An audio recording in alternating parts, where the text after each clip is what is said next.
No, you gotta play the. Yeah, I could do that. You gotta play the whole thing so people know what to sing. I could do that. I just don't know quite when to do it. He's gonna say Brian and Cindy. Right.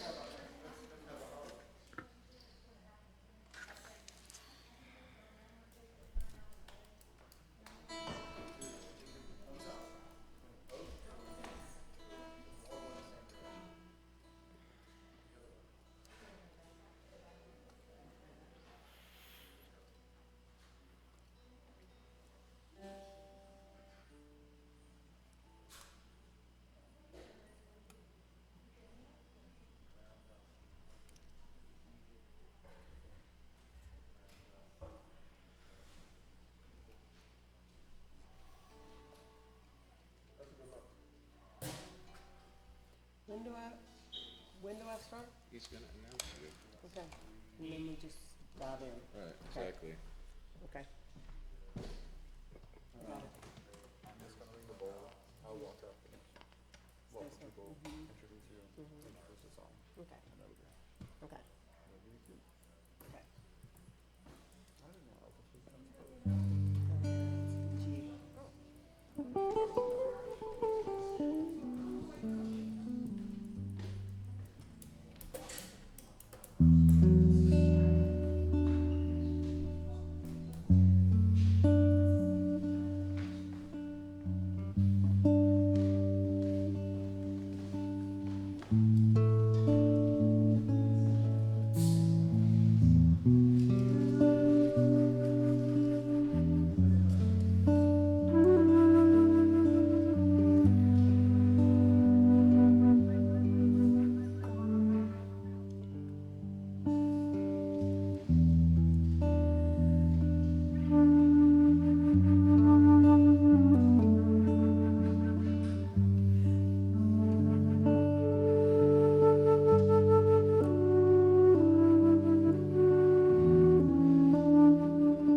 Welcome to the Unitarian Universalist congregation at Montclair.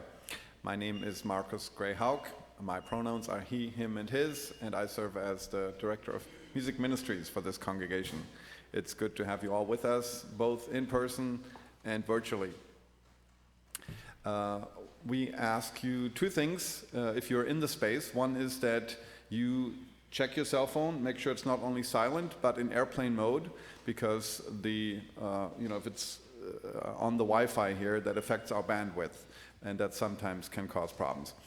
In fact, the concert last night, I heard this morning, had some bandwidth issues and people weren't able to watch that very well. We are going to upload the recording so you can still watch it after the fact. And that, and one other thing is, our reopening implementation team asks us that we as a congregation do not sing along with the hymns. You're welcome to hum. You're also welcome to stand, to dance, to move, to sway, to rock, to clap, all those things. And that brings me to our musicians today. I'm joined by Brian Crooks on percussion and two special guest musicians from New Orleans, Brian Seeger on guitar and Cindy Scott on vocals and alto flute. Yeah. And they also wrote our opening hymn. They wrote this during the pandemic last year. It's called Growing Our Circle of Love.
What a great way to start the day. Whoever you are, wherever you come from, whatever age, ability, history, identity, gender, or sexual orientation, you are welcome to bring your full self here. I am Ginny Crooks. My pronouns are she, her, and hers. Grounded in faith, we come together to nurture the soul, inspire hope, and bring into being a more just and loving world. Today's service is led by Mark Williams. Mark is a member of the First Unitarian New Jersey, formerly known as the First Unitarian Society of Plainfield, and he serves on the board of Unitarian Universalist Faith Action New Jersey. Mark is a retired adult psychiatric nurse and a devoted advocate for the rights of persons diagnosed with a mental illness. As president of the board of the First Unitarian Society of Plainfield, Mark championed the establishment of a mental health ministry in the congregation.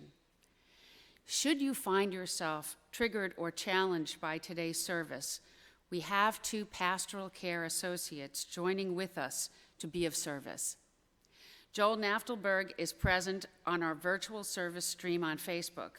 Joel will reach out in the chat to introduce himself. And Janet Schiller is present in our narthex, our welcome area where all of our guests are checked in. Janice should be waving now in the back. Do we see her? There she is in the yellow. So you can recognize her. Please seek out Joel or Janet. They are ready to be present and to provide care as you need. Our COVID protocols include social distancing and that we be masked and, as possible, vaxxed. We welcome all and realize that there is not a vaccine available for children under 12, so we have established a space in our sanctuary for families with young children. And we have restricted congregational singing, as Marcus said, asking instead that we hum along while our hymn leaders sing. Please see your This Week at UUCM bulletin for other important information. And join with me in celebration of our new Chancel Guild that has prepared our chancel with their artistry.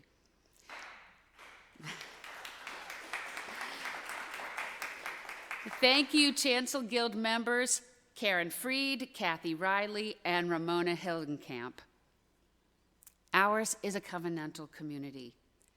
This means that while we do not share common beliefs, we share a common covenant, a commitment to come together in service to the beloved community.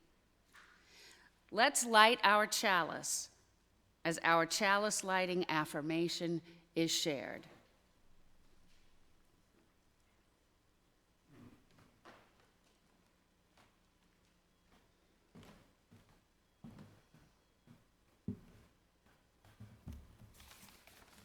And now join with me in saying the words as Mark lights our chalice.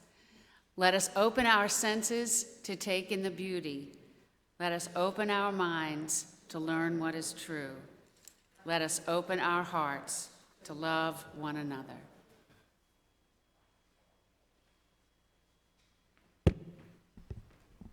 Good morning.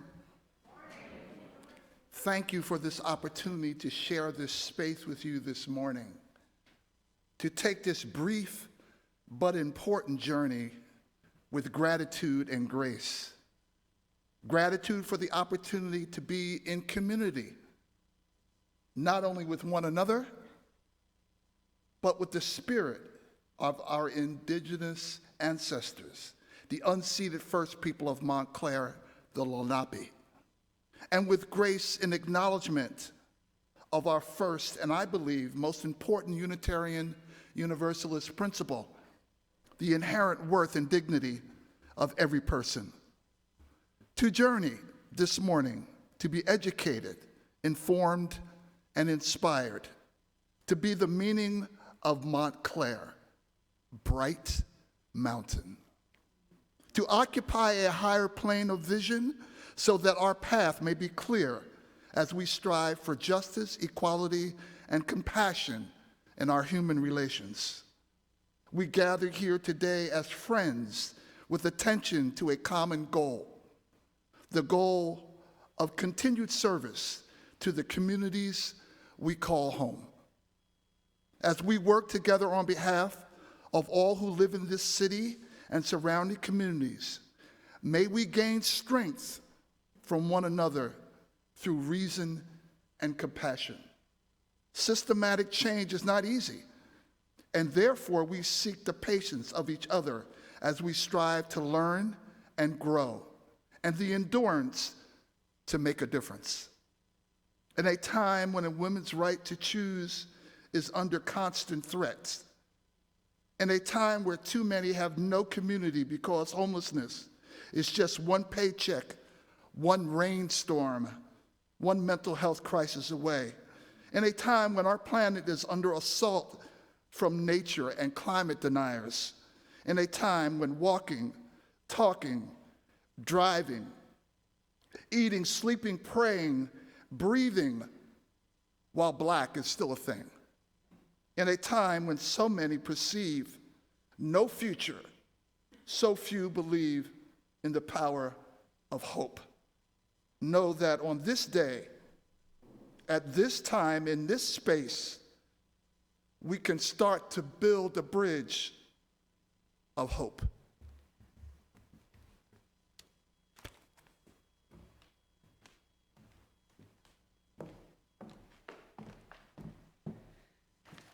Together we do that work to build a bridge of hope. Thank you so much, Mark Williams, for your presence and for that invocation. We are called to find depth in our days and discover reverence in this hour, so we seek a gentle meditation, a focused reflection, an ardent prayer, each as we are called, and yet all together. And we enter into this space by hearing the lamentations, the requests, and the remembrances of our community. Let us hear one another to heal one another. Our liturgist, Ginny Crooks, will light candles for us on our altar as we share these remembrances. We light this candle for Nikki Keene, who is recovering from a routine but challenging surgery. May this light and our attention guide her to comfort and peace.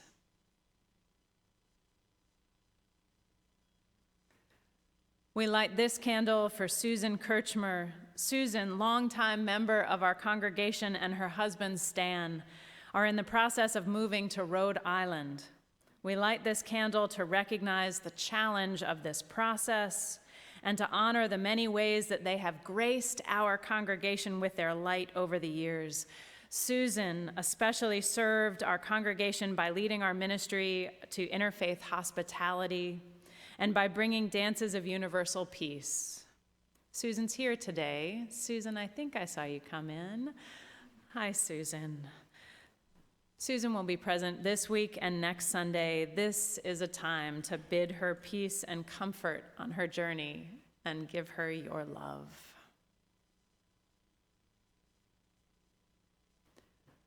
We light this next candle for Charles Chapman, the pastor of Reverend Scott's parents' congregation. Reverend Chapman has died of COVID-19. We light this candle in support of his congregation and in mourning for his too short life.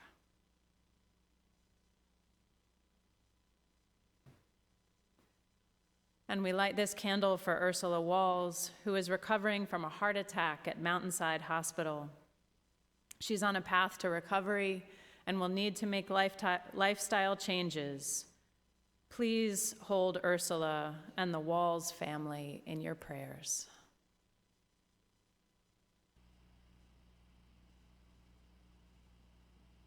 And we light this final candle now for the joys and sorrows that are deeply felt but have not been spoken aloud. May we hold this time of silence as this silence holds us.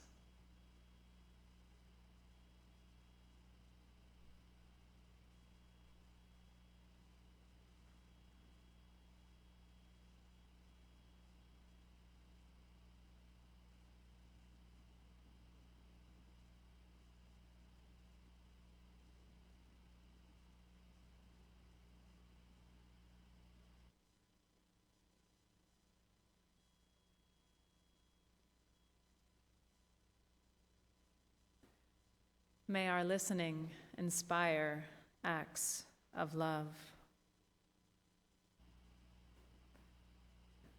God of our understanding, Spirit of life and love, guide us now into a space of prayer, a place for speaking our affirmations, for confronting our limitations, and for holding this blessed, imperfect life with our blessed, imperfect hands. Let's begin today with gratitude. Gratitude for all those who are present to us in our lives, who shine a mirror back to us and show us who we are, that we are alive and that we have beauty in us. Gratitude for all those who shine a mirror back to us so that we may see our blessed, imperfect selves clearly and through a lens of love. Gratitude, gratitude for all of these. And we move now from this space of gratitude to the space of lament. There is so much moving in and through our lives in this time, so much confusion and chaos as this transformation of our world continues. Lament for all those who have been lost in this time of confusion and chaos, all of those who have been struggling, who have been aching, who have been hurting. We hold them with our thoughts and our prayers. Perhaps there are those that are close in our minds and in our hearts today. May we lift up their names in this space, silently or aloud, to hold them more tenderly.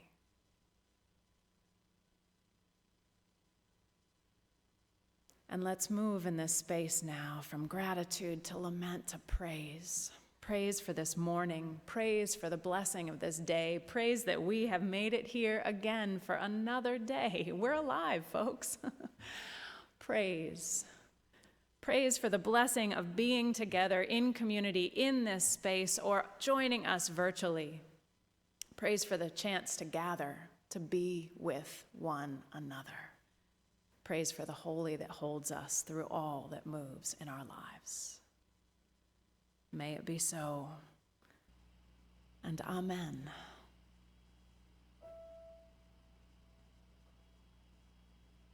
Our prayer response is, how could anyone? This prayer response asks the question, how could anyone ever tell us we were less than whole? How could anyone?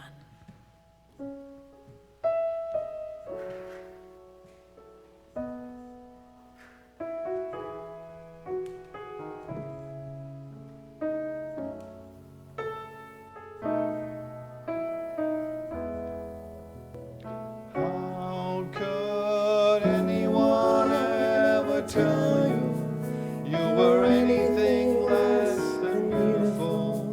How could anyone ever tell you you were less than whole? How could anyone fail to notice that your loving is a miracle? How deeply you're connected to my soul.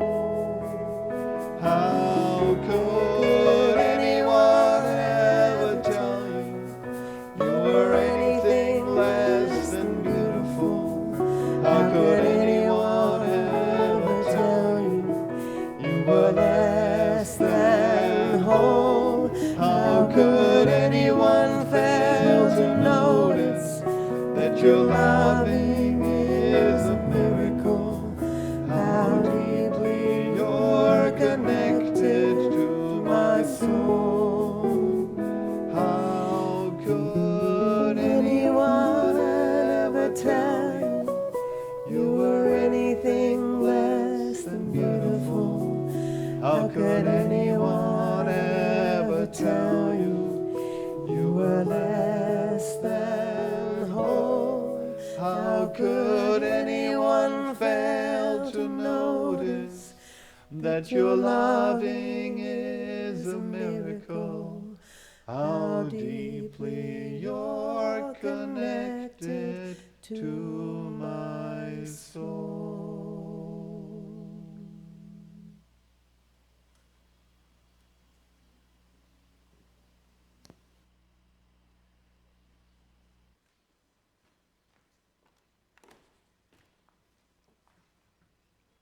How could anyone ever tell you you were less than whole? 80% of what you offer will care for our congregation, and 20% will support our October and November recipient, Perinatal Equity Foundation. The Perinatal Health Equity Initiative eliminates healthcare disparities in Black infant and maternal health. Founded by Dr. Nastasia Davis, this nonprofit empowers Black and brown women and their children in Essex County and New Jersey. Perinatal Health Equity Initiative also participates in advocacy, education, and research to further their work encompassing justice, equity, and compassion. You can text 73256 to give. Mail us a check with Perinatal Equity Foundation in the memo, or simply place your gift in the offering basket. Ushers, please come forward.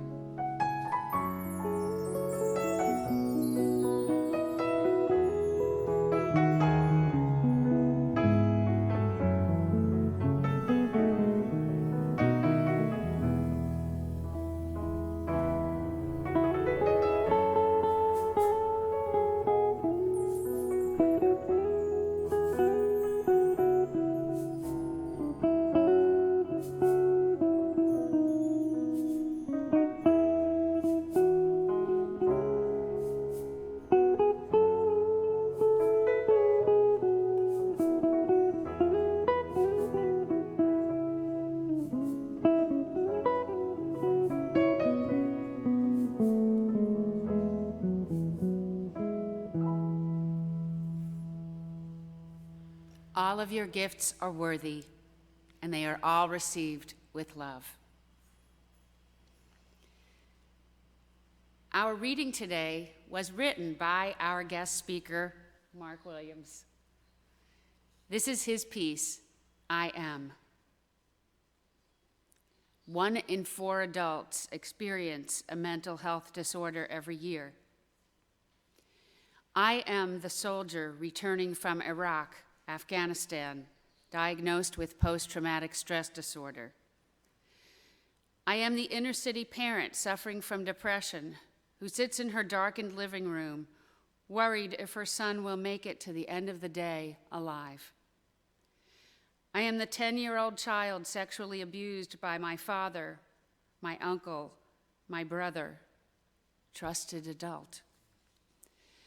I am the college student with cotton in my ears, or the music cranked up in a futile attempt to silence the voices that command me to hurt myself, hurt others. I am the girl who sits alone in her room cutting my arm because I need the pain to help me feel alive. I am the middle school student going to war with bullies every day at school. I am the bully. I am the elderly parent who is no longer able to care for my adult child with schizophrenia. I am diagnosed with a mental health disorder, and I will die on the average 25 years sooner than someone not diagnosed with a mental health disorder. However, I am not my diagnosis. I am a mother, daughter, sister, and wife. I am a father, son, brother, and husband. I am a grandparent, and you are my grandchild. I am an actor, and my name is Lindsay, Demi, and Charlie. I am a painter, and my name is Vincent. I am a writer, and my name is Ernest. I am a songbird, and my name is Whitney Houston. I am a president, and my name is Abraham. I am your plumber, your car mechanic. I am the person who smiles from behind the counter at Starbucks as I hand you your coffee, because I too know you're just trying to make it to tomorrow. I visit your soup kitchen and your food pantry. I am your neighbor down the block. Look around you. I am the 1 in 4.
Four walls, locked doors, yeah, I'm trapped in.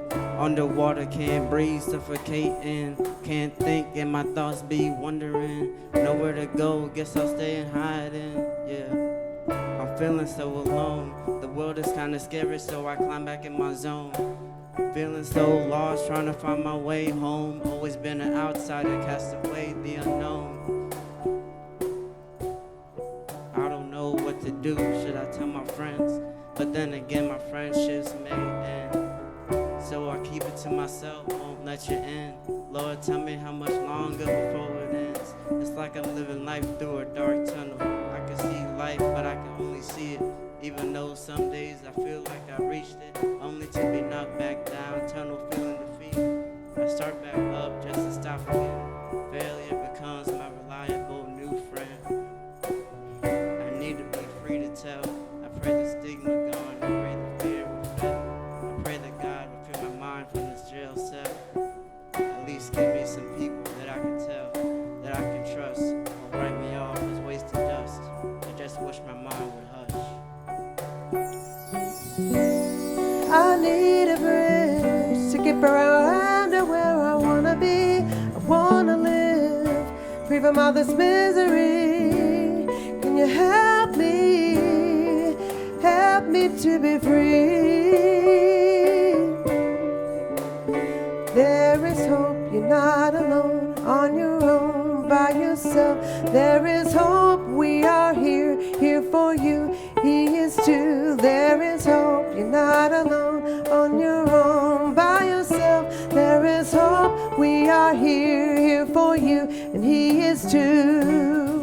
There's hope and there's hope, and there's a way to see life clearer, no scope. And there are 3 things that you really need to know. So let me get to it right before I let you go. You're not a mistake, and your struggles don't define you. I wrote this song only to remind you you're valued, priceless. Yeah, you're to die for, with the plan and purpose. No, you're not worthless, I know this for certain. No, you're not a burden. We all need to feel pain when someone is hurting. You're worth it. There is hope, you're not alone, on your own, by yourself. There is hope, we are here for you, and he is too. There is hope, you're not alone, on your own, by yourself. There is hope, we are here for you, and he is too.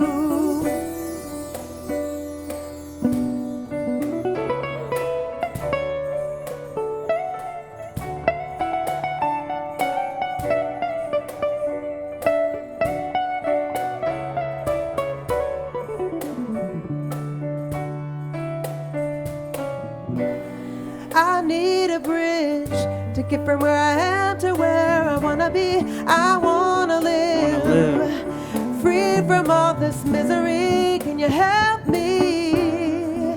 Help me to be free. There is hope, you're not alone, on your own, by yourself. are here for you, and He is too. He is too. There is hope, you're not alone on your own by yourself. There is hope, There's hope. we are here for you, and He is too.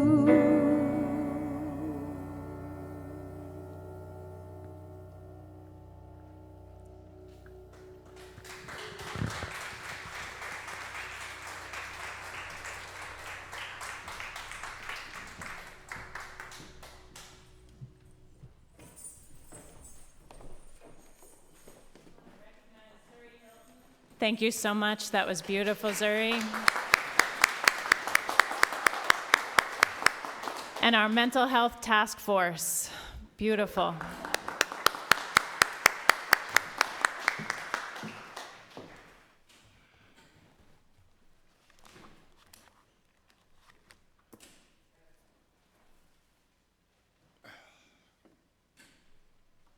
I'm a big crier.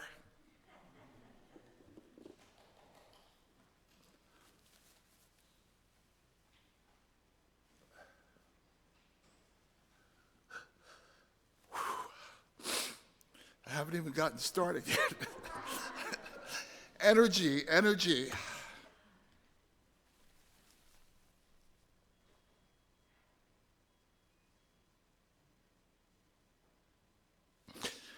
Oh, human beings, we are a curious lot. There's this thing that we do to make sense of our space in the universe. We label things. We place a value on the identifier, some good, some bad.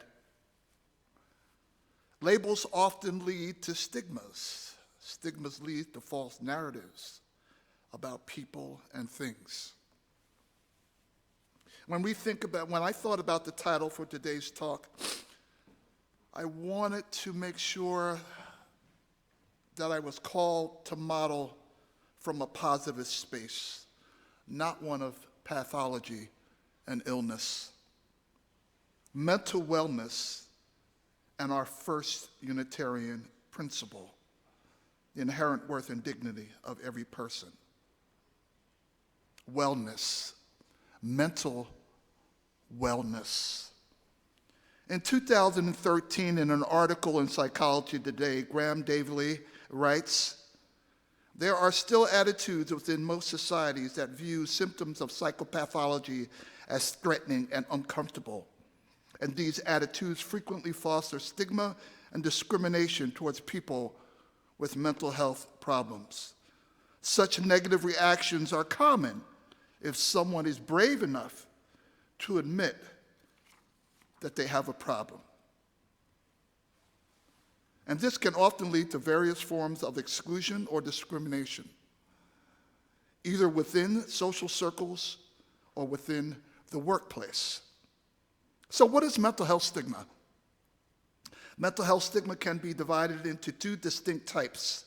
Social stigma, characterized by prejudicial attitudes and discriminating behavior, directed towards individuals with mental health problems as a result of labels that they have been given.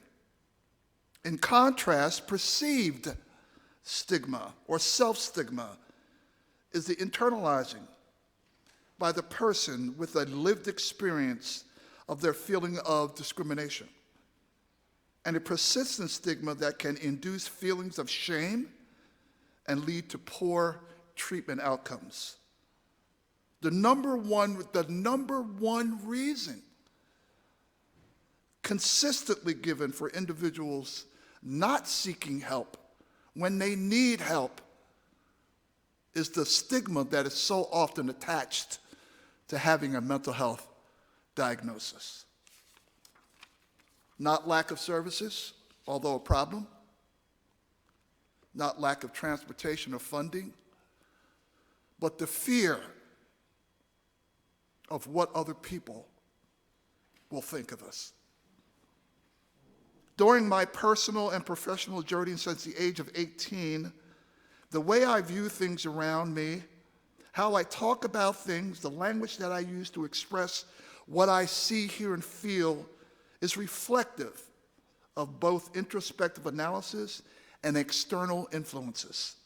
I have worked with, supported, and advocated for individuals experiencing mental health challenges for almost 50 years.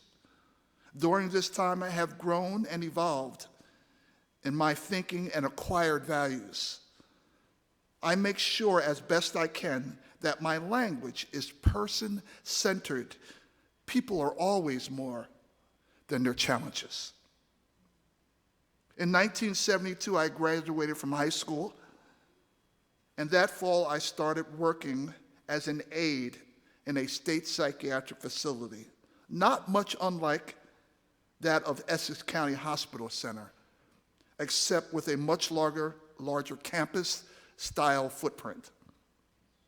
The hospital treated chronically ill psychiatric patients in need of longer lengths of stay than what might be provided in a local community or private facility.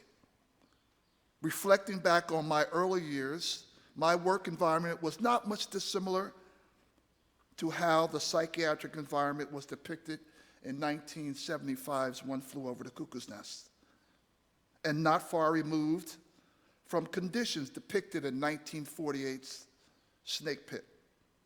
Although dramatized for the big screen, one only needed to work there to know how close reality was in the scenes that were depicted.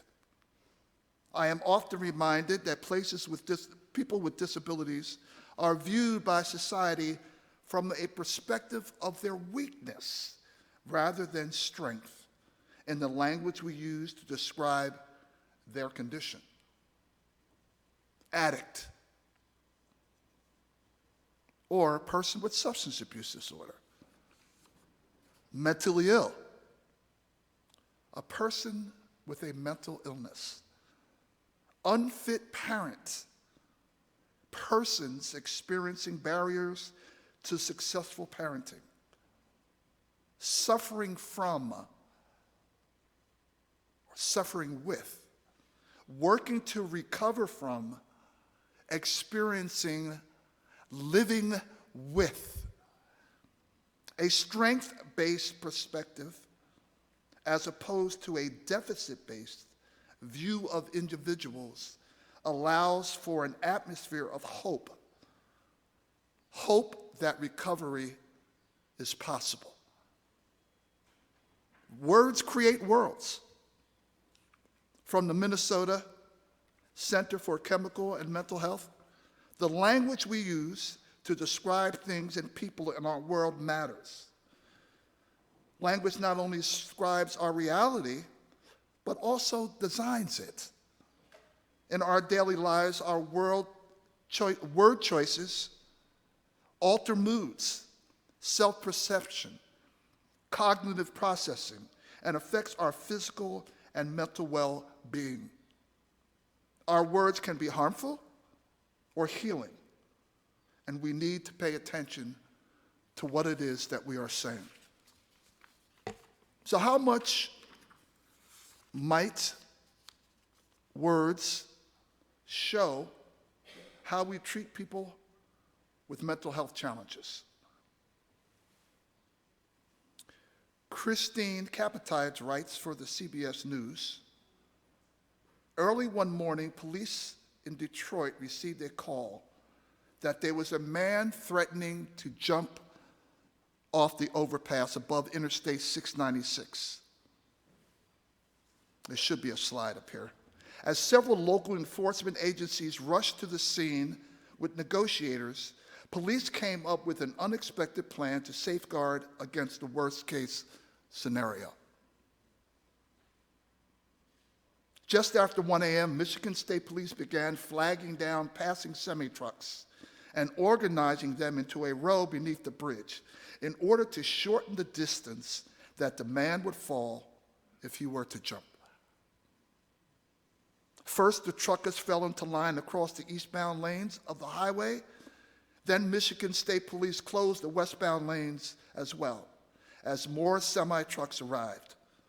In the end, a row of 13 big rig trucks remained in place under the overpass for 3 hours until the situation was safely diffused and the man was escorted by police to a nearby hospital.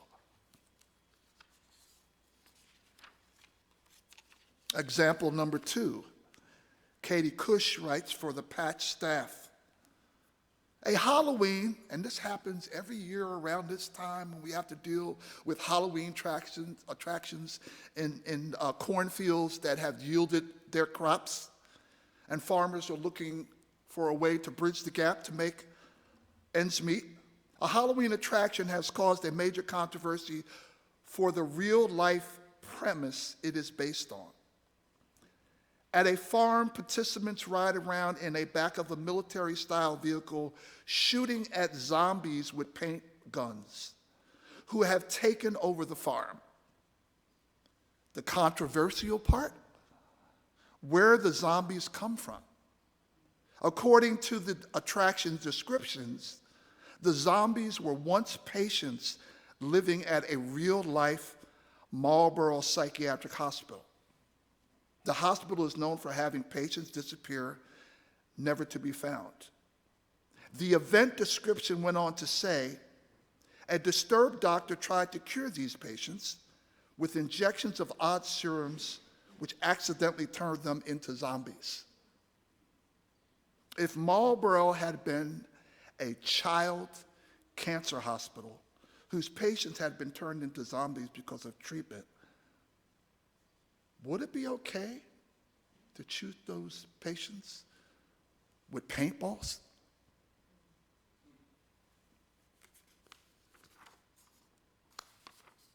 I want to shift the focus for a few minutes and talk about a crisis that is an emergency among healthcare workers. Post-traumatic stress syndrome, post-traumatic stress disorder. These terms are not interchangeable. Post-traumatic stress syndrome is more acute with a less than 30-day onset.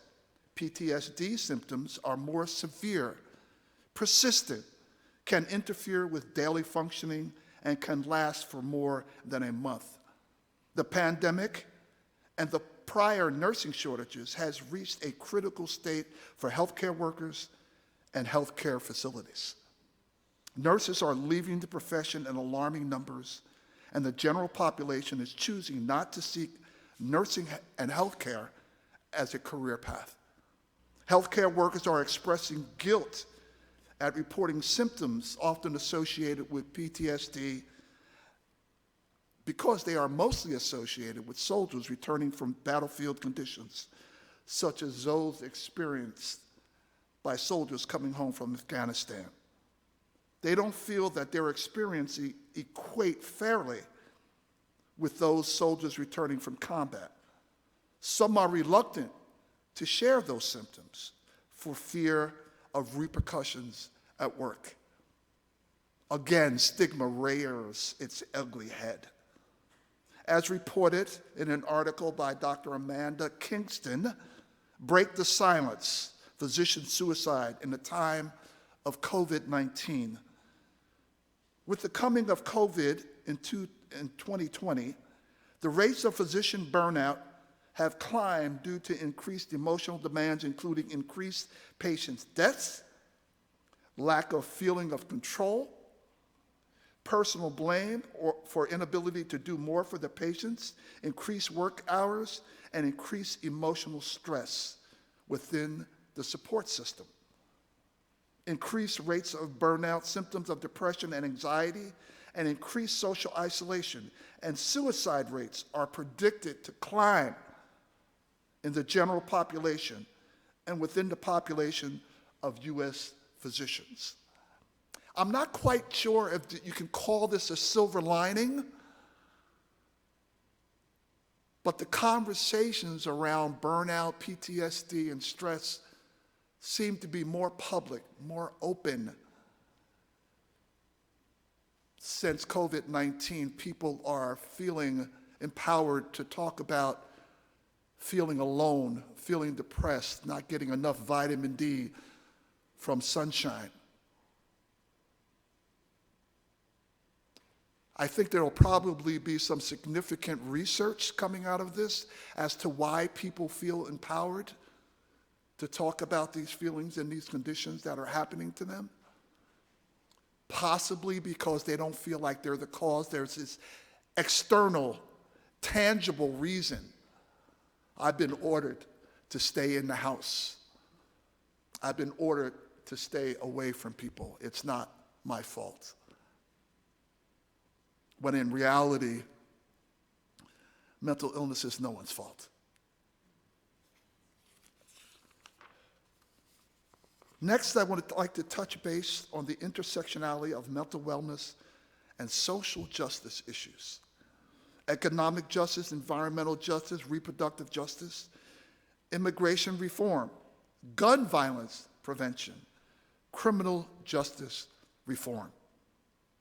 Through each of these issues is a thread, an element of oppression, inequality, and social injustice that has significant adverse consequences for the mental health well-being of many diverse groups. Economic injustice is a significant barrier to mental health services. Environmental injustice, living in environmentally hazardous community, has a detrimental effect on well-being. Poor, working class, people of color are more likely to live in these communities. Reproductive rights injustice. Texas, need I say more? Immigration reform.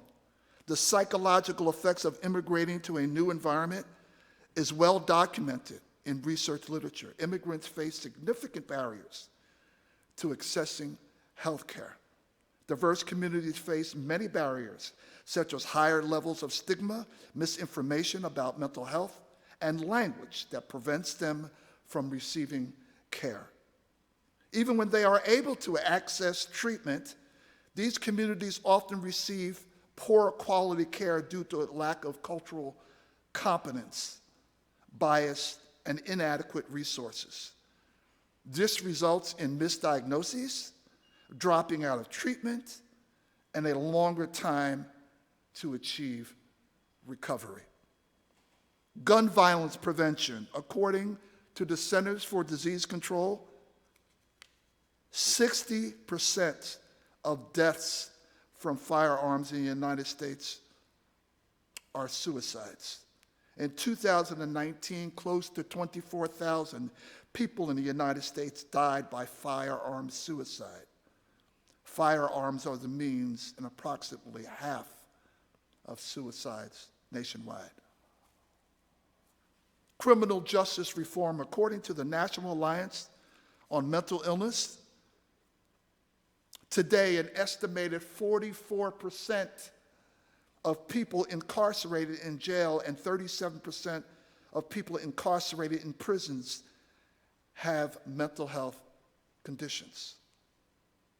We continue to use the criminal justice system to address mental health, not because people with mental illness are more likely to commit crimes, are more likely to be violent, but because we fail to offer alternatives. The prison industrial complex is the largest provider of mental health services in the United States. According to the Treatment Advocacy Center, individuals with untreated mental illness are overrepresented in every aspect of criminal justice system and are 16 times more likely to be killed during a police encounter than other civilians. Remember, mental health crisis is a medical issue, not a matter that should be not a matter in police engagement, but rather a matter that should be assessed by trained professionals as a need of law enforcement involvement. That is not to say that law enforcement should be systematically eliminated from the equation. But encouraging signs are on the horizon. Soon there will be a 3-digit number to take the place of 911. In the very near future, July 2022, you will be directed in a mental health crisis to dial 988. And you will not automatically speak to a police dispatcher. You will speak to a mental health professional who will guide you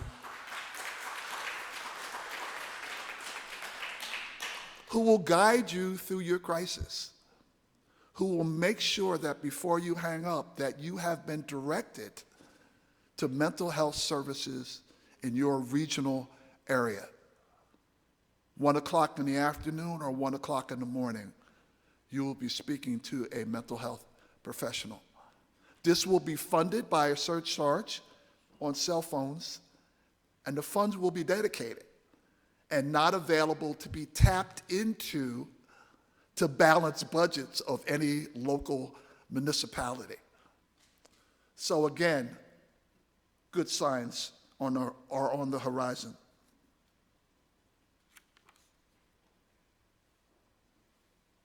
I would like to end by expressing my sincere gratitude for today's opportunity to speak.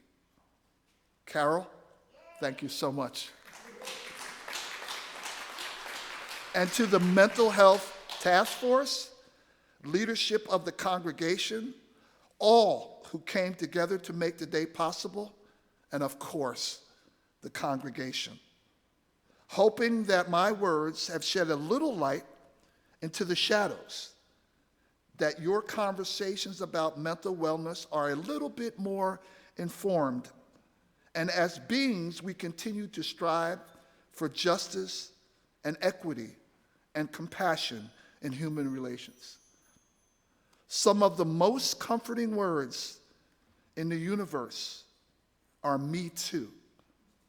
That moment when you find out that your struggle is also someone else's struggle, and that you're not alone, and that others have been down the same road. Thank you so much.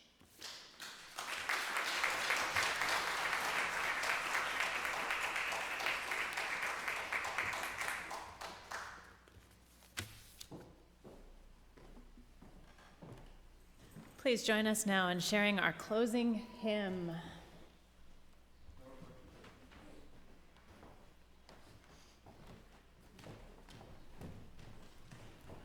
What's our hymn, Marcus? Lean on Me. As you are moved, you're welcome to rise in body or spirit and join us.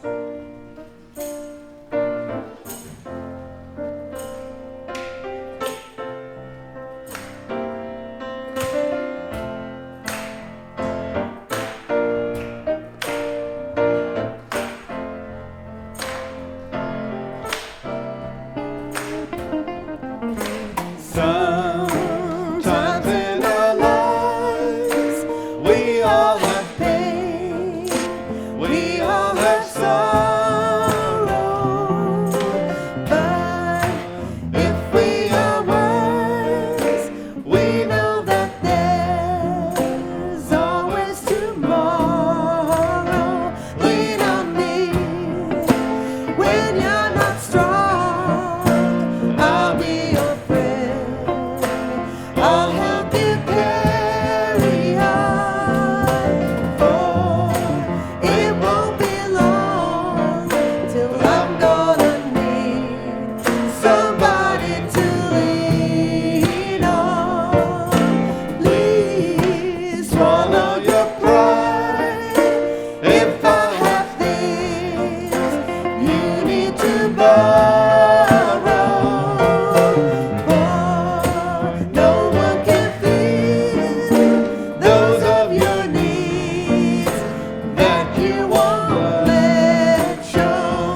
somebody to lean on. If there is a load you have to bear that you can carry, I'm right up the road. I'll share your load if you just call me. Lean on me when you're not strong. I'll be your friend. I'll help you carry on. It won't be long till I'm gonna need somebody to lean on. You just call on me, darling, when you need a hand. We all need somebody to lean on. I just might have a problem that you understand. We all need somebody to lean on. Lean on me when you're not strong, and I'll be your friend.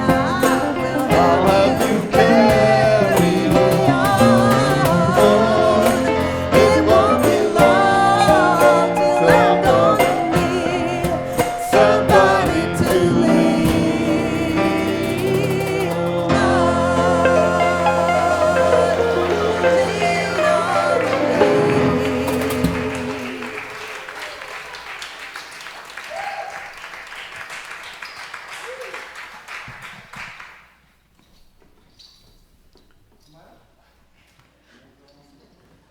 I need recovery time. I need recovery time. My congregation is formerly the First Unitarian Society of Plainfield, and we are now sharing spaces in Fanwood. I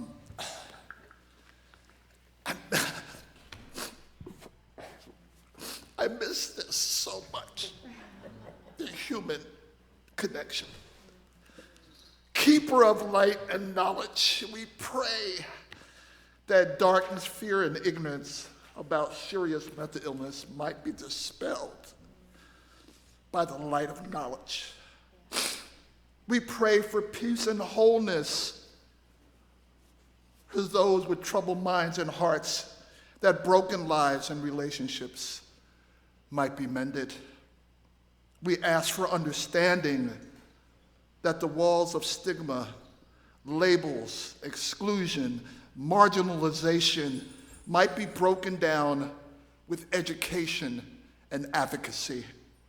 We pray for healing for all people living with mental illness, for better treatment, for steadier recovery, for a greater opportunity to work and strive. We ask for faith and hope for those who feel no one cares. Dispel their despair with a cup of cold water, an outstretched arm, a listening ear, a committed advocate. We offer our thanks for new discoveries in medical research, for faithful caregivers, for dedicated mental health professionals, and for persistent researchers. Most of all, may this congregation be blessed with love. Love that sustains the weary, that defends the weak, that sets the lonely in families, that brings beauty out of ashes, that brings a song into the night, that inspires courage to hope, to watch, to work for a new and brighter day. From this place, we call Bright Mountain. Thank you.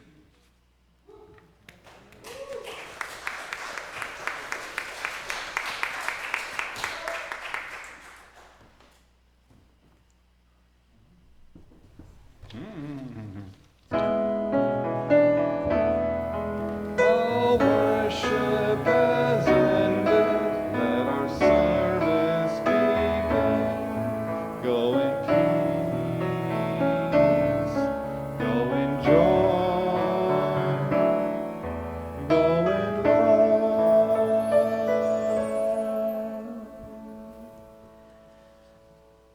service, right? Yeah.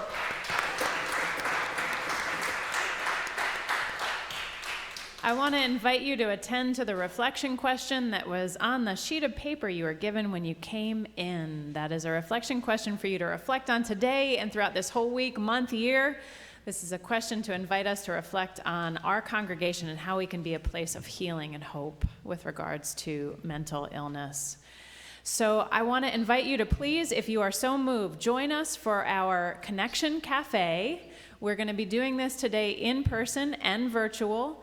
The Connection Cafe will be in Fletcher Hall, a chance to talk about this reflection question, or if you are a newcomer and wish to join us for our Newcomer Connections, please come with Reverend Scott and I to our rotunda. We will meet you in the welcome area and take you over there, and we'll have a short conversation for newcomers.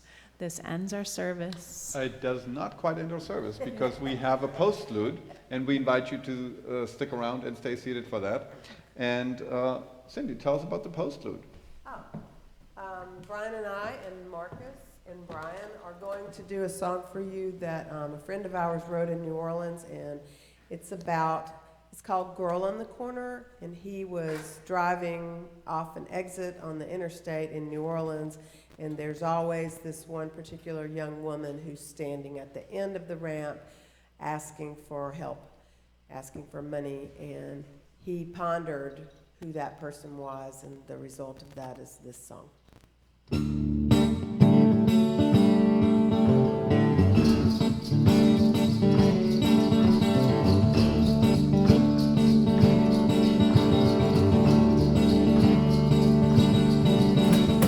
Girl on the corner, holding up a cardboard sign, homeless and out of work. Can you spare me a dime? Well, her hair's all matted. She's got a dog on a leash. She's the girl on the corner, and she's looking at me. I'm the lady in the car with my radio on, and I'm tapping my feet to the beat of one of my favorite songs. And then I see her there out of the corner of my eye. Then the light turns red and I can't roll on by. Girl on the corner there every day, fighting the fight, she's losing her way. The girl on the corner has nowhere to go. She's all out of luck, she's too young to look old. I wonder where she came from, what she was like when she was just a little girl. Did she have sweet dreams at night? Did she run away from trouble on her family tree? What would her mama think about a little girl just looking at me? Girl on the corner there every day, fighting the fight and she's losing her way.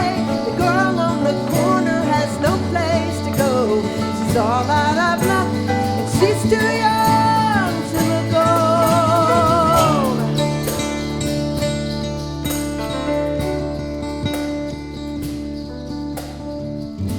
I reach into my pocket for $1 or $2. I put the money in her hand and she nods to me, thank you. And it makes me feel good for 50 feet or so. And then I press on the gas, yeah, yeah, yeah, 'cause I've got places to go.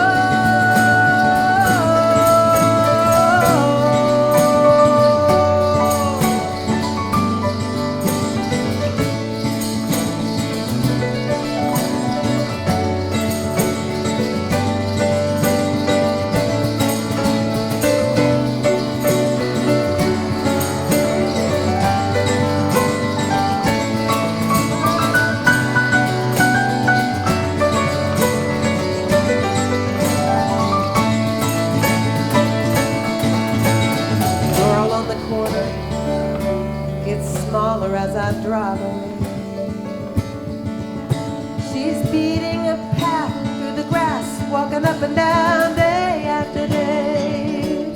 And then another car stops when the light turns red. The next in line to spend time